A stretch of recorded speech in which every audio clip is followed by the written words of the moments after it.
Hello students, कैसे हैं आप सब लोग। I welcome you all once again to my channel that is learn commerce with Sheemal Bhagi. ठीक है, तो आप सभी का स्वागत है पहले तो। ठीक है, तो लास्ट क्लास में लास्ट वीडियो में हमने एक नया चैप्टर स्टार्ट किया था। वो क्या था? एलपीपी सिंप्लेक्स था। तो आई होप आप सब लोगों ने इसकी पहली पार्ट जो है वीडियो देख ली होगी और आपको सभी जो उसके बेसिक कंसेप्ट है वो समझ आ गए होंगे, क्योंकि आज उन्हीं कंसेप्ट के आगे हम क्या करने जा रहे हैं, क्वेश्चन को सॉल्व करने जा रहे हैं। तो लास्ट क्वेश्चन में हमने बेसिक कंसेप्ट्स के साथ साथ प्योर मैक्सिमाइजेशन की बातें भी की थी। तो आई होप आपको वो सारे कंसेप्ट्स याद हैं कि हमारा ऑब्जेक्टिव फंक्शन किसका होता था, मैक्सिमाइजेशन का होता था। कॉन्स्ट्रेंट्स हमारे लेस देन के होते थे।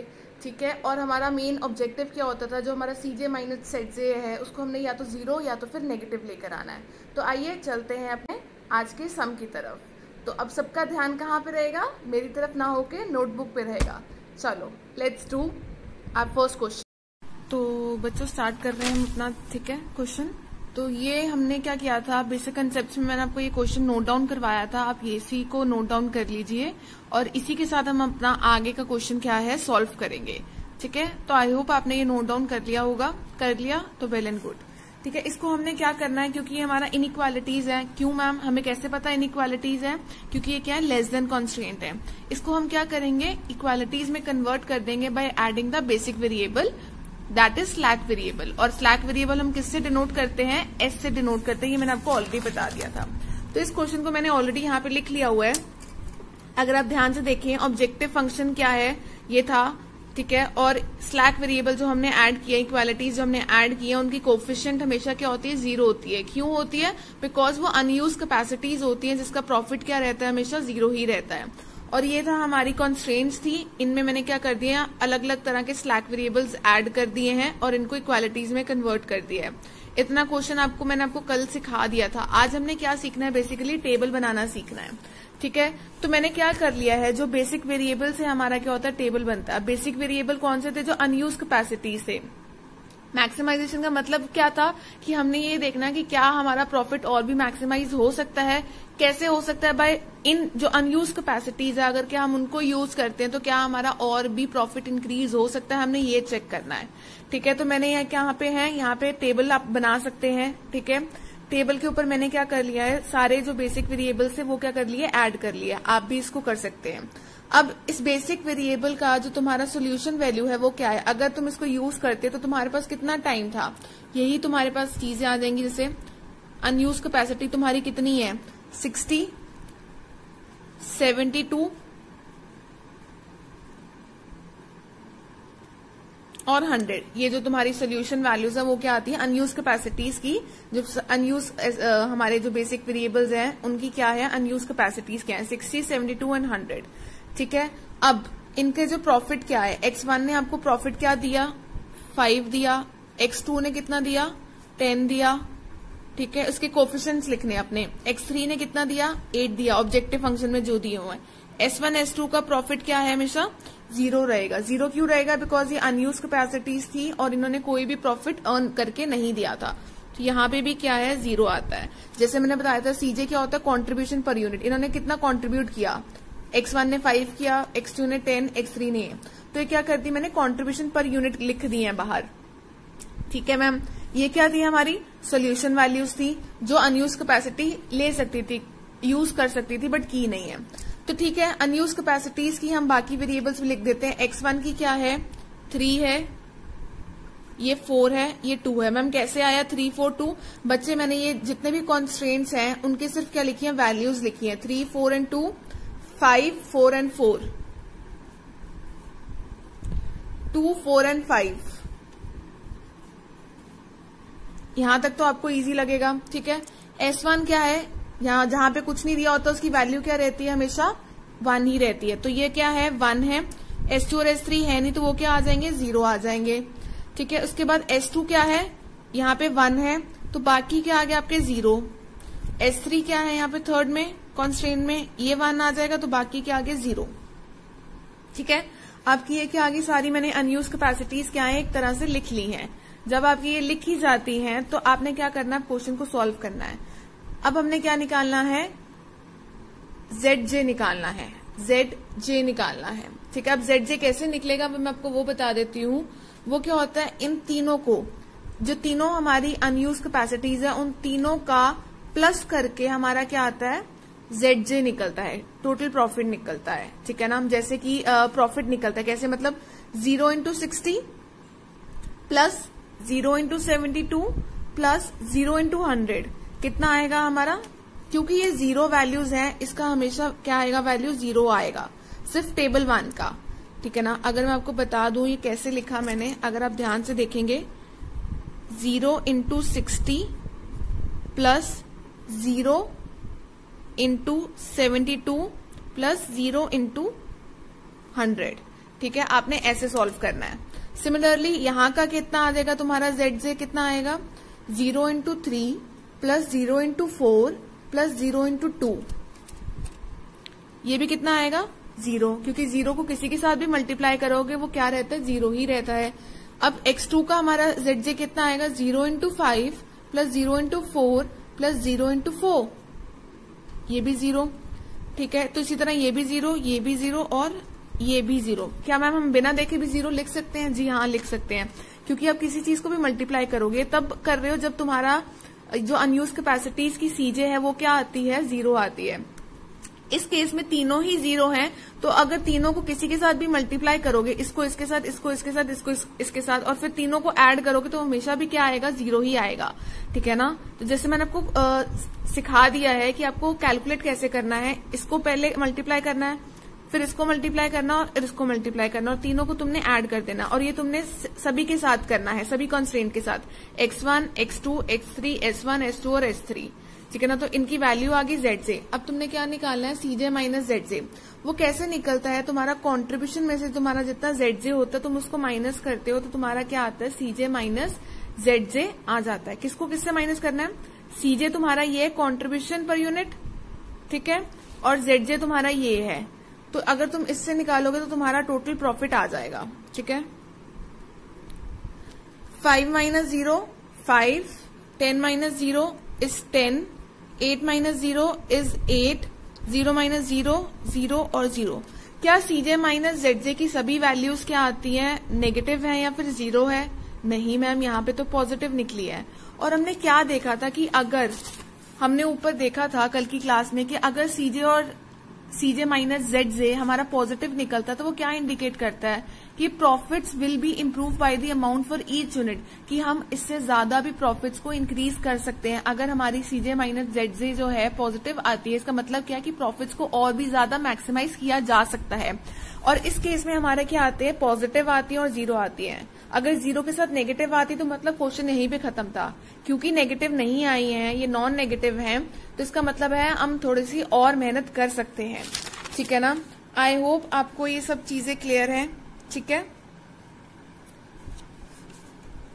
चलो आई होप आपको ये चीजें क्लियर है। ठीक है, तो अब क्वेश्चन क्या है, आगे कैसे चलना है, क्या मैम वैल्यूज दोबारा से वही आ जाएंगी? नहीं, इसी क्वेश्चन में कुछ और भी चीजें हैं, ध्यान से समझना। सबसे पहले तुमने देखना है CJ माइनस ZJ में से सबसे ज्यादा प्रॉफिट किसका है, सबसे ज्यादा प्रॉफिट किसका है जो मैक्सिमाइज किया जा सकता है, 5, 10 या फिर 8, क्योंकि बाकी तो 0 है और पॉजिटिव में क्या है हमारे पास, ये सिर्फ 3 डिजिट्स हैं, 5, 10 और 8। इसमें से सबसे ज्यादा कौन सा है, 10 है। तो मतलब ये वाली रो क्या है, अगर तुम ये वाली रो को एंटर करते हो जो X2 है, एक्स्ट्रा कॉन्स्टेंट है, वो कहता है इसको एंटर करने से तुम्हें क्या हो सकता है, प्रॉफिट सबसे ज्यादा होगा। तो मैं यहाँ पे क्या कर रही हूँ, एक लाइन यहाँ पे मैंने क्या कर दिया है, ड्रॉ कर दी है। ठीक है, तो ये हमारा क्या बन जाता है, की रो बन जाता है, की कॉलम बन जाता है। ठीक है, जहां से हम एंटर करते हैं वो हमारी क्या बन जाती है, की कॉलम बन जाती है। ठीक है, अब हमने क्या करना है, जैसे ये आपको मिनिमम रेशियो दिख रहा है, मिनिमम रेशियो MR क्या होता है, मिनिमम रेशियो होता है, और इसका फॉर्मूला क्या होता है, सोल्यूशन वैल्यू अपॉन की कॉलम। अब ये था तुम्हारा की सोल्यूशन वैल्यू और ये था तुम्हारा की कॉलम। तुमने क्या करना है, इसको डिवाइड कर देना है। 60 डिवाइडेड बाय 5 तुम्हारा कितना आता है, 12 आ जाता है। सिमिलरली 72 डिवाइडेड बाय 4 तुम्हारा कितना आता है, 18। 100 डिवाइडेड बाय 4 कितना आता है, 25। डिवाइड किसके साथ करना है, वो जो तुम्हारी की कॉलम है। और वो की कॉलम कैसे निकलती है, हमने देखा कि इन तीनों में से सबसे ज्यादा कौन हमें ज्यादा प्रॉफिट दे सकता था, X2 वाली कॉन्स्टेंट हमें दे सकती थी, तो हमने यहां से एंटर किया, जहां से हमने एंटर का एरो डाला वो हमारी क्या बन गई, की कॉलम बन गई। और उसको हमने क्या किया, सोल्यूशन वैल्यू से डिवाइड कर दिया ताकि हम मिनिमम रेशियो निकाल सकें। मिनिमम रेशियो का मकसद क्या है कि इन अनयूज कैपेसिटीज में से हम देखना चाहते हैं कि कौन हमें सबसे ज्यादा या कौन हमें सबसे कम प्रॉफिट दे सकता था, ठीक है ना, जो हमारे किसी काम का नहीं था। तो जैसे इसकी वैल्यू 12 निकली, 18 और 25, इन तीनों में से सबसे लोएस्ट कौन सा मिनिमम रेशियो, जैसे नाम से ही पता है वो क्या है, 12। तो हमने क्या सोचा कि 12वीं और 12वीं में कौन आता है, ये S1 जिसका नंबर क्या है 12th, उसको क्या कर दो, बाहर निकाल दो, फेंक दो उसको बाहर, ठीक है। और उसकी जगह हम किसको लेकर आएंगे, एक होशियार बच्चे को लेकर आएंगे जिसका नाम क्या है, X2। नालायक कौन है, S1 है, और होशियार कौन है, X2। तो अगले टेबल में हम S1 को बाहर फेंक देंगे, क्लास से बाहर निकाल देंगे, और उसकी जगह किसको लेकर आएंगे, X2 को। अब क्वेश्चन ये आता है कि क्या नेक्स्ट टेबल में मैम यही वैल्यूज दोबारा से आएंगी, यहीं से हम उतार लेंगे? इसका आंसर है नहीं, ये वैल्यूज नहीं आएंगी, हमें अपनी वैल्यूज दोबारा से निकालनी पड़ेंगी। और वो कैसे निकालेंगे मैं बताती हूँ, ठीक है। सबसे पहले किसकी वैल्यू निकलेगी, S1 की जगह जो हमारा X2 नया बंदा आ रहा है उसकी वैल्यू निकलेगी। और वो कैसे निकलेगी, अब जहां से तुमने क्या किया, एंटर किया, और जहां से तुम क्या निकल रहे हो, बाहर निकल रहे हो, देखो कौन सा तुम्हारा इंटरसेक्शन पॉइंट था, ये तुम्हारा क्या था, इंटरसेक्शन पॉइंट था। और इसको तुम क्या कहते हो, इसको क्या कर लो, एक स्क्वायर में डाल लो, ठीक है, मार्क कर लो। और इसको तुम क्या कहते हो, की एलिमेंट बोलते हैं। इसको क्या बोलते हैं, की एलिमेंट बोलते हैं, ठीक है। अब की एलिमेंट को तुमने क्या करना है, इस पूरी की पूरी रो के साथ, सभी रोज के साथ नहीं, S1 S2 S3 के साथ नहीं, सिर्फ S1 जो बाहर जा रही है, इस की एलिमेंट को बाहर जाने वाली रो से तुमने क्या कर देना है, डिवाइड कर देना है। और तुम्हारा क्या आ जाएगा, तुम्हारा X2 की वैल्यू आ जाएगी। जैसे 60 डिवाइडेड बाय 5 तुम्हारा कितना आता है, 12। 3 डिवाइडेड बाय 5 तुम्हारा कितना आता है, 0.6, ठीक है। 5 डिवाइडेड बाय 5 तुम्हारा कितना आएगा, 1। 2 डिवाइडेड बाय 5 तुम्हारा क्या आएगा, 0.4। 1 डिवाइडेड बाय 5 तुम्हारा क्या आएगा, 0.2। और 0 डिवाइडेड बाय 5 तुम्हारा क्या आएगा, 0। और अगेन 0 डिवाइडेड बाय 5 तुम्हारा क्या आएगा, 0। ये निकल गई तुम्हारी X2 की वैल्यूज। क्या मैम हम की एलिमेंट को बाकियों के साथ भी डिवाइड कर देंगे और S2 और S3 की वैल्यू निकालेंगे? नहीं, S2 और S3 की वैल्यूज हमें निकालनी पड़ेंगी। अभी हमने क्या निकाली है, सिर्फ S1 की जगह जो X2 हमारी नई रो एंटर करी है उसको क्या करें, हमने वहां पे करना है। बाकियों को S1 की जगह किसने रिप्लेस करी, X2 की, वो हमने लिख दी। S2 और S3 वहीं पे हैं तो हमने इसको भी क्या है, वहीं पे लिखा रहने दिया।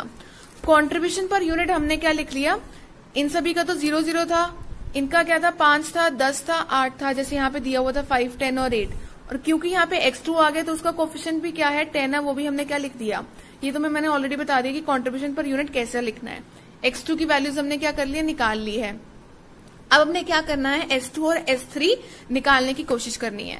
कैलकुलेटर्स अब अपने हाथ में रख सकते हैं, ठीक है, पर पहले समझ लें फिर उसको निकालना, ठीक है। अब तुमने क्या करना है, सबसे पहले ये जो पूरी कॉलम है S2 4 4, ठीक है, S2 की सभी की वैल्यूज क्या कर लो, तुम एक जगह लिख लो, ठीक है। जैसे मैंने यहाँ पे क्या लिख रही हूँ, S2, ठीक है, यहाँ पे, और मैंने क्या कर रही हूँ, यहाँ पे लिख रही हूँ 72 4 4 4 0 1 0। मैंने क्या कर लिया, एक लाइन बना लिया, आप भी एक लाइन बना लो। यहाँ पे मैंने S2 की वैल्यूज लिख ली, यहाँ पे मैंने क्या कर ली, S3 की वैल्यूज लिख ली। वो क्या आती है, 100 2 4 5 0 0 एंड 1। ये क्या कर ली, मैंने पुरानी वैल्यूज यहां से लिखी हैं, 72 4 4 4 0 1 0 एंड 100 2 4 5 0 0 0। जो हमारी ये थी हमने क्या कर ली, वैल्यूज अपनी यहाँ पे लिख ली हैं, ठीक है। अब तुमने क्या करना है, यहां से इसको माइनस करना है,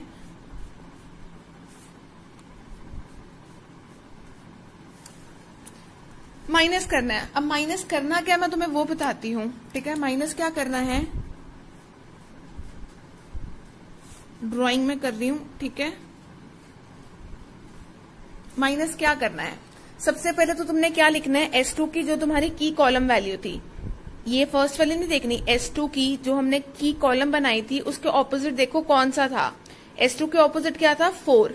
हमने क्या लिख देना यहाँ पे 4। क्या मैम सभी में 4 आएगा, हाँ, क्योंकि पूरी S2 रो लिखी और सभी का की कॉलम क्या था, यही था, 4 ही था। सिमिलरली हमने S3 देखना है 100, S3 का की कॉलम भी क्या है 4, तो हमने यहां पे भी क्या कर देना है 4 लिख देना है। इस केस में दोनों ही 4 थे तो हम इसलिए क्या कर रहे हैं डायरेक्टली 4 ही लिख रहे हैं। ठीक है, अब हमने लिख दिया S2 के ऑपोजिट कौन सा था 4, S3 के ऑपोजिट क्या था 4, वो हमने क्या कर दिया माइनस कर दिया। अब इसके आगे हमने क्या करना है मल्टीप्लाई करना है। क्या मल्टीप्लाई करना है ये देखें,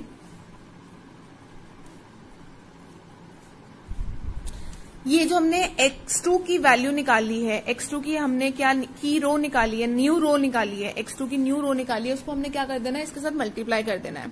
12.6 1.4 0.2 0 एंड 0, ये क्या होती है हमारी ब्रैकेट क्लोज हो जाती है। सिमिलरली यहां पे भी हमें क्या करना है 12.6 1.4 0.2 0 एंड 0।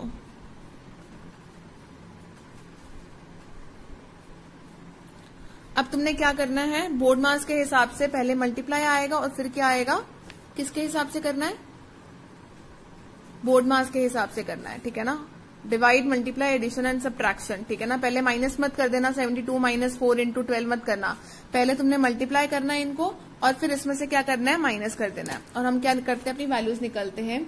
ये क्या आएगा तुम्हारा 24 मैंने ऑलरेडी कैलकुलेट करके रखा हुआ है, 1.6 0 2.4 माइनस 0.8 1 एंड 0, ये कितना आता है 52 माइनस 0.4 0 3.4 माइनस 0.8 0 एंड 1। मैंने पहले इसको इसके साथ मल्टीप्लाई किया और फिर इसमें से माइनस कर दिया। ठीक है ना, इसको इसके साथ मल्टीप्लाई किया फिर इसमें से माइनस कर दिया, तो ये मेरी वैल्यूज क्या आ गई है S2 की न्यू वैल्यूज आ गई है और S3 की न्यू वैल्यूज। इसको मैं क्या कर सकती हूँ अब यहाँ पे लिख सकती हूँ, देखो मैं कैसे लिख रही हूँ 24 1.6 0 2.4 माइनस 0.8 1 एंड 0, और सिमिलरली 52 माइनस 0.4 0 3.4 माइनस 0.8 0 एंड 1। मैंने क्या कर लिया अब अपनी न्यू वैल्यूज लिख ली हैं। अब इतना समझ आ गया आपको कि सबसे पहले हमने क्या किया कि कॉलम से अपनी x2 की वैल्यू निकाली। कैसे, हमने की एलिमेंट को क्या किया सोल्यूशन वैल्यू से डिवाइड कर दिया तो हमारी न्यू x2 की वैल्यू आ गई। अब पुरानी वैल्यूज को हमने क्या करा पहले लिखा, उसके सामने वाली की कॉलम के एलिमेंट्स लिखे और उसको नई वाली वैल्यू के साथ हमने मल्टीप्लाई करके हमने न्यू क्या कर लिया रोज निकाल ली। अब अगेन तुम्हारा ये आ गया, अब तुमने ZJ निकालना है, टोटल प्रॉफिट निकालना है। टोटल प्रॉफिट कैसे निकलेगा वैसी 10 into 12 plus 0 into 24 plus 0 into 52। पहले इनको मल्टीप्लाई करना है, इसको इसके साथ मल्टीप्लाई करना है, इसको इसके साथ मल्टीप्लाई करना और तीनों को क्या कर देना है ऐड कर देना है। ठीक है, 10 into 12 plus 0 into 24 plus 0 into 52। क्योंकि ये वैल्यू जीरोज है तो इन दोनों की वैल्यू हमेशा क्या आएगी जीरो ही आएगी, तो मैं सिर्फ क्या कर रही हूँ इसी को मल्टीप्लाई कर रही हूँ। 10 इंटू 12 कितना आता है तुम्हारा सीधा 120 आ जाता है। ठीक है, 10 इंटू 0.6 कितना आता है 6, 10 into 1 10, 10 into 0.4 4, 10 into 0.2 2, 10 into 0 is 0 और ये भी क्या आता है 0। मैंने इसके साथ क्यों नहीं किया, क्योंकि 0 को किसी के साथ भी मल्टीप्लाई कर लो उसकी वैल्यू क्या आएगी 0। तो 10 इंटू 12 कितना आता है प्लस 0 इंटू 24 प्लस 0 कितना आना 120 प्लस 0 प्लस 0 कितना आना था 120 ही आना था। तो मैंने डायरेक्टली क्या कर लिया, इनको दिमाग लगाया ही नहीं और सीधा इसी को इसको इसके साथ इसको इसके साथ इसको इसके साथ और ऐसे मल्टीप्लाई कर लिया। अब ZJ हमारा टोटल प्रॉफिट आ गया है तो हमने क्या निकालना है CJ माइनस ZJ। तो ये आता है 5 माइनस 6 कितना आता है -1, 10 minus 10 0, 8 minus 4 4, 0 minus 2 -2 and 0 and 0। क्या सभी वैल्यूज पॉजिटिव नेगेटिव्स और 0 है? नहीं मैम, इसमें से एक क्या आ गई, ये नेगेटिव ये 0 0 ये भी नेगेटिव, पर इसमें से एक क्या आ गई तुम्हारी पॉजिटिव आ गई।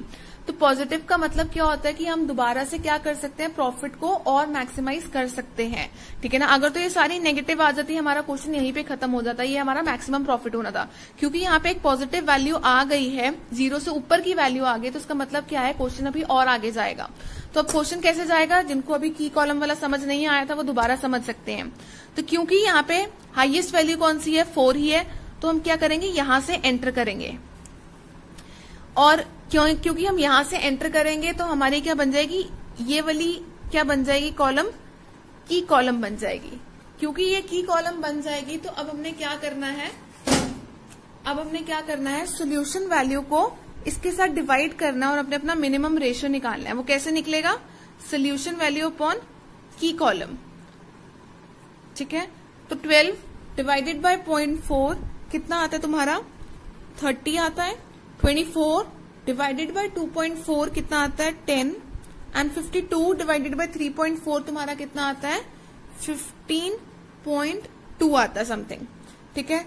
तो अब मिनिमम रेशियो से तुमने क्या देखना है कि कौन सी हमें सबसे कम प्रॉफिट दे सकती थी, ठीक है। तो कौन सी दे रही है, हमें S2 दे रही है, तो इसका मतलब क्या है, हम इसको बाहर फेंक देंगे। पहले हमने S1 को बाहर निकाला, अब हम किसको निकालेंगे, S2 को बाहर निकाल देंगे।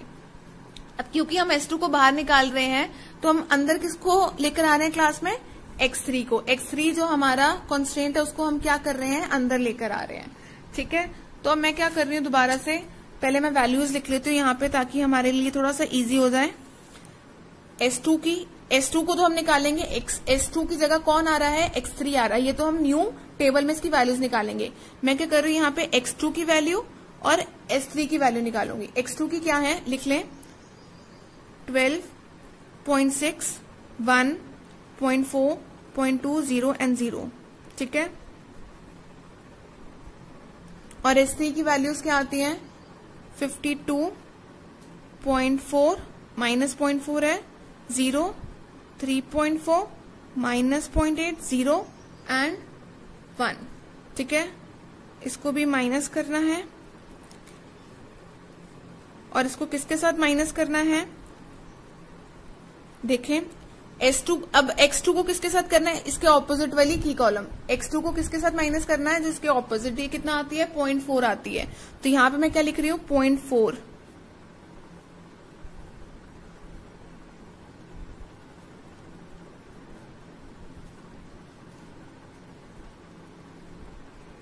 सॉरी, यहाँ पे मैंने 0.4 गलत कर दिया ना, देखो। अब जैसे क्योंकि पिछले में सेम था, यहाँ पे मैंने सीधा क्या कर दिया, 0.4 कर दिया। बट S3 के ऑपोजिट उसकी की कॉलम में क्या थी, 3.4 थी। तो यहाँ पे क्या आएगा, 3.4। अब इसको किसके साथ मल्टीप्लाई करना है, ये 1 लग रहा है, ठीक है। मैं इसको थोड़ा सुंदर बना रही हूं।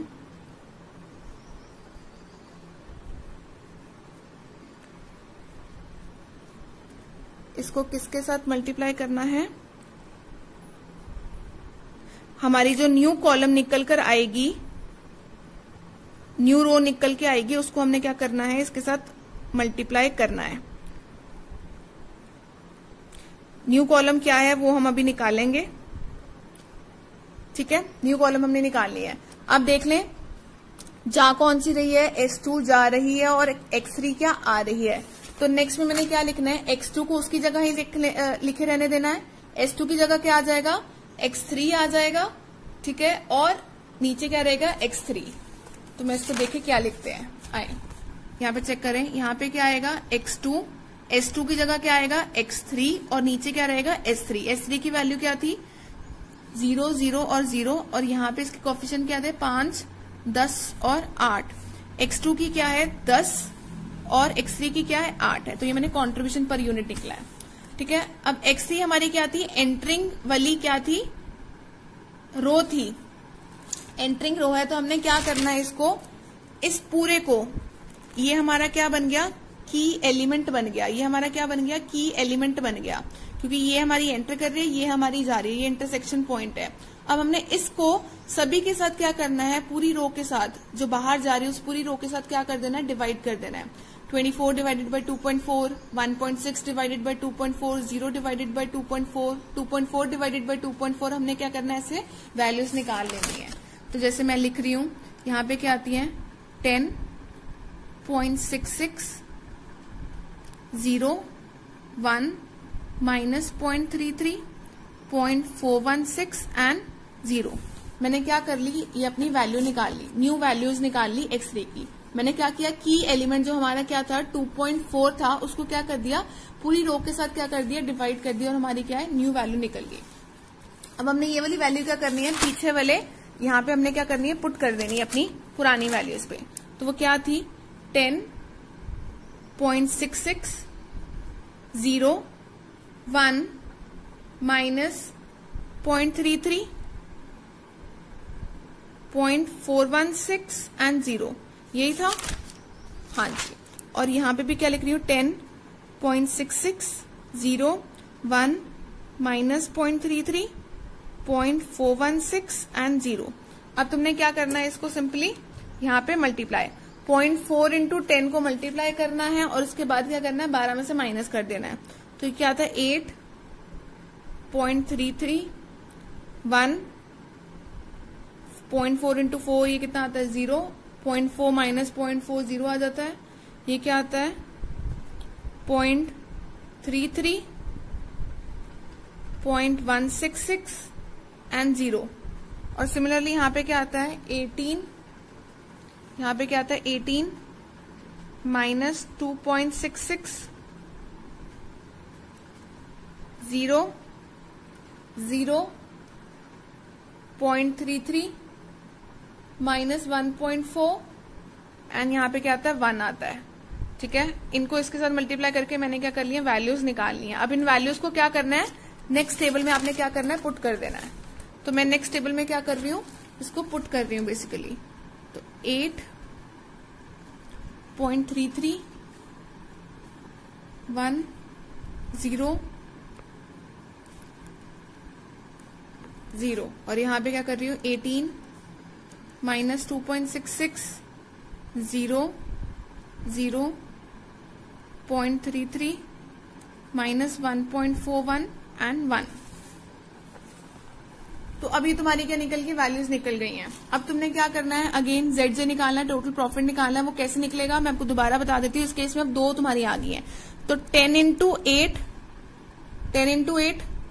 Plus 8 into 10 plus 0 into 18। ठीक है, तो ये तुम्हारा क्या बनता है 160। 80 प्लस 80 कितना बनता है, प्लस 0 कितना आ गया 160। तो यहाँ पे क्या लिख रही हूँ मैं 160। सिमिलरली तुमने क्या करना, 10 इंटू 0.33 प्लस 8 इंटू 0.66 तुमने क्या कर देना, यहाँ पे निकले देना। तो मैं क्या लिख रही हूँ यहाँ पे 8.66, 10 इंटू 1 10 प्लस 8 इंटू 0 कितना है 0। तो यहाँ पे कितना आएगा, सिर्फ 10 1 10 आएगा। तो यहाँ पे जैसे 10 इंटू 0 0 है और 8 इंटू 1 कितना आता है 8। तो मैंने यहाँ पे भी क्या कर दिया 8। Similarly 10 into 0.33 plus 8 into 0.33 minus 0.33 है। तो यहाँ पे कितना आता है तुम्हारा 0.66। सिंपल 10 इंटू 1.66 और 8 इंटू 0.416 ये तुम्हारा कितना आता है 5 के इक्वल। और इसको 0 के साथ मल्टीप्लाई करना है, ये 0। आई होप आपको ये वैल्यूज कैलकुलेट करनी आ गई है। नेक्स्ट तुम्हारा स्टेप क्या रहता है, CJ माइनस ZJ।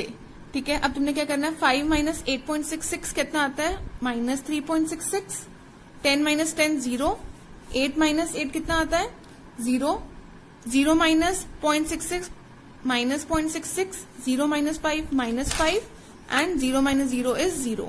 तो इस केस में तुम्हारी क्या सभी वैल्यूज नेगेटिव और 0 है, क्या सभी वैल्यूज तुम्हारी नेगेटिव और 0 है? जी हाँ मैम।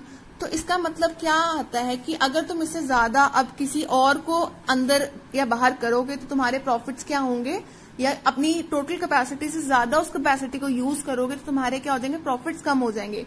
तो ये जो तुम्हारा प्रॉफिट निकला है वो क्या है, मैक्सिमम प्रॉफिट है। ये क्या कहना चाहता है, CJ माइनस ZJ, क्योंकि इसकी सभी वैल्यूज क्या आती हैं, 0 और नेगेटिव्स आ जाती हैं। तो लास्ट में तुमने क्या लिखना है, ये लिखना है hence all CJ minus ZJ are negative और 0। ठीक है, तो मैक्सिमम Z जो तुम्हारा ऑब्जेक्टिव फंक्शन है वो कितना आता है 160। x1 कितना आएगा 0, क्योंकि x1 यहाँ पे आया ही नहीं, अनयूज कैपेसिटी, अब वो 0 आ गई। और x2 तुम्हारी क्या आएगी 8, x2 क्या है 8 और x3 कितना है तुम्हारा 10। S3 को हमने नहीं लेना क्योंकि ये भी क्या है अनयूज कैपेसिटी है, पर हमने ये देखना चाहते थे कि क्या ये हमारी यूज हो सकती है या नहीं हो सकती। तो हमने नॉन बेसिक वेरिएबल्स लेने हैं x1, x2 और x3 और उनका सोल्यूशन वैल्यू देखना है सबसे आगे। तो ये तुम्हारा क्या था आंसर था किसका मैक्सिमाइजेशन का। तो आई होप आपको क्लियर हो गया होगा।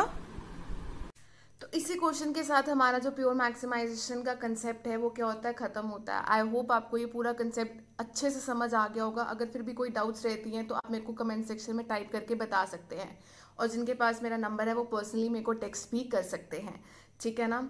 तो और अगर आपको ये वीडियो बहुत पसंद आती है तो आप इसको लाइक कमेंट और शेयर भी कर सकते हैं, बट इससे ज़्यादा जो आपका मेन काम है देखना नहीं है, सब्सक्राइब भी करना है चैनल को, ठीक है। और खुद नहीं देखना, अपने दोस्तों को भी, फॉलोइंग क्लासमेट्स को भी क्या करना है बोलना है, उनके साथ शेयर करना है। ऐसा नहीं करना कि मैम मैं ही सिर्फ अच्छे नंबर लूंगा, मेरा फ्रेंड ना ज़्यादा नंबर ले ले, नहीं ऐसा नहीं सोचना है। उसका भी भला करना और उसको भी ये वीडियो शेयर करनी है ताकि वो भी क्या है ये चैनल को सब्सक्राइब कर सके। बाकी थैंक्स फॉर लर्निंग, ठीक है, एंड लिसनिंग टू।